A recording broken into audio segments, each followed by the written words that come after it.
Hello friends.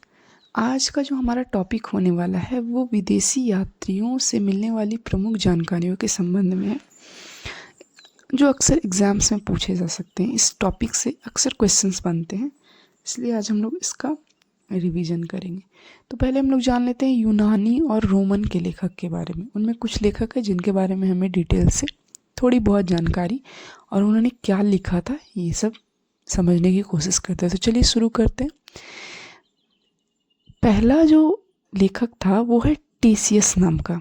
यह Iran का राजवैद्य था और इसकी जो पुस्तक है उसमें इतनी आश्चर्यजनक कहानियाँ इसने लिखी है, वो सारी बातें सुनी सुनाई लगती है, तो वो अविश्वसनीय लगती है।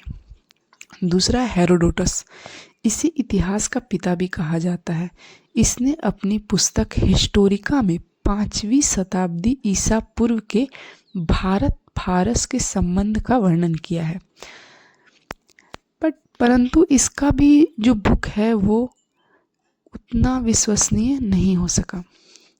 सिकंदर के साथ आने वाले लेखकों में निरियाकस, आनेसिक्राटस तथा अरिस्टोबुलस के विवरण अधिक प्रामाणिक एवं विश्वसनीय हैं। मेगास्थनीस, यह सेल्यूकस निकेटर का राजदूत था जो चंद्रगुप्त मौर्य के दरबार में आया था। इसने अपनी पुस्तक इंडिका में मौर्य युगीन समाज एवं संस्कृति के विषय में लिखा है। डाइमेकस, यह सीरियन नरेश अंतियोकस का राजदूत था जो बिंदुसार के राज दरबार में आया था। इसका विवरण भी मौर्य युग से संबंधित है। अगला है डायोनिसियस। यह मिस्र नरेश टॉलमी फिलेडेल्फस का राजदूत था जो अशोक के राजदरबार में आया था। टॉलमी ने दूसरी शताब्दी में भारत का भूगोल नामक पुस्तक लिखी। प्लिनी प्रथम शताब्दी में नेचुरल हिस्ट्री नामक पुस्तक लिखी। इसमें भारतीय पशुओं, पेड़ पौधों, खनिज पदार्थों आदि के बारे में विवरण मिलता है। अगला है पेरिप्लस ऑफ द इरिथ्रियन सी। ये एक पुस्तक का नाम है जिसका लेखक के बारे में कोई जानकारी नहीं है। यह लेखक करीब 80 ईस्वी में हिंद महासागर की यात्रा पर आया था।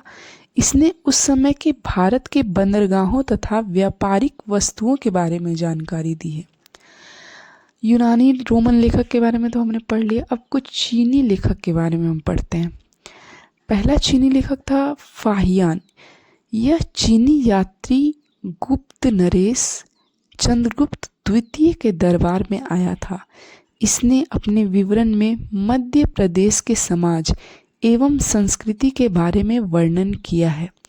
इसने मध्य प्रदेश की जनता को सुखी एवं समृद्ध बताया है। यह 14 वर्षों तक भारत में रहा। दूसरा है संयुगन। यह 518 ईस्वी में भारत आया। इसने अपने 3 वर्षों की यात्रा में बौद्ध धर्म की प्राप्तियां एकत्रित की है। तीसरा है वेनसांग। यह हर्षवर्धन के शासनकाल में भारत आया था। वेनसांग 629 ईस्वी में चीन से भारतवर्ष के लिए प्रस्थान किया और लगभग 1 वर्ष की यात्रा के बाद सर्वप्रथम वह भारतीय राज्य कपिसा पहुंचा। भारत में 15 वर्षों तक ठहरकर 645 ईस्वी में चीन लौट गया। वह बिहार में नालंदा स्थित नालंदा विश्वविद्यालय में अध्ययन करने तथा भारत से बौद्ध ग्रंथों को एकत्र कर ले जाने के लिए आया था। इसका भ्रमण वृत्तांत CU की नाम से प्रसिद्ध है, जिसमें 138 देशों का विवरण मिलता है। इसने हर्षकालीन समाज, धर्म तथा राजनीति के बारे में वर्णन किया है। इसके अनुसार सिंध का राजा शूद्र था। ह्वेनसांग ने बुद्ध की प्रतिमा के साथ साथ सूर्य और शिव की प्रतिमाओं का भी पूजन किया था। ह्वेनसांग के अध्ययन के समय नालंदा विश्वविद्यालय के कुलपति आचार्य शीलभद्र थे। यह विश्वविद्यालय बौद्ध दर्शन के लिए प्रसिद्ध था। चौथा है इत्सिंग। यह 7वीं शताब्दी के अंत में भारत आया था। इसने अपने विवरण में नालंदा विश्वविद्यालय, विक्रमशिला विश्वविद्यालय तथा अपने समय के भारत का वर्णन किया है।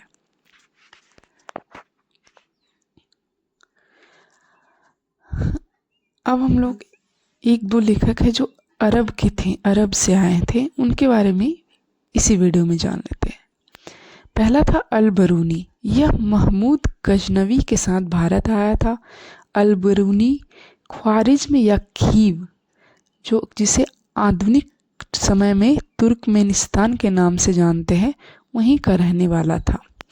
अरबी में लिखी गई उसकी कृति किताब उल हिंद या तहकीके हिंद यानी भारत की खोज महत्वपूर्ण है। आज भी इतिहासकारों के लिए एक महत्वपूर्ण स्रोत है। यह एक विस्तृत ग्रंथ है जो धर्म और दर्शन, त्योहारों, खगोल विज्ञान, कीमिया, रीति रिवाजों तथा प्रथाओं, सामाजिक जीवन, भार तौल तथा मापन विधियों, मूर्तिकला, कानून, मापतंत्र विज्ञान आदि विषयों के आधार पर 80 अध्यायों में विभाजित है। इसमें राजपूतकालीन समाज, धर्म, रीति रिवाज, राजनीति आदि पर सुंदर प्रकाश डाला गया है। यह एक महत्वपूर्ण लेखक थे। अल बरूनी से संबंधित प्रश्न अक्सर हमारे एग्जाम्स में देखे जाते हैं। दूसरा था इब्न बतूता।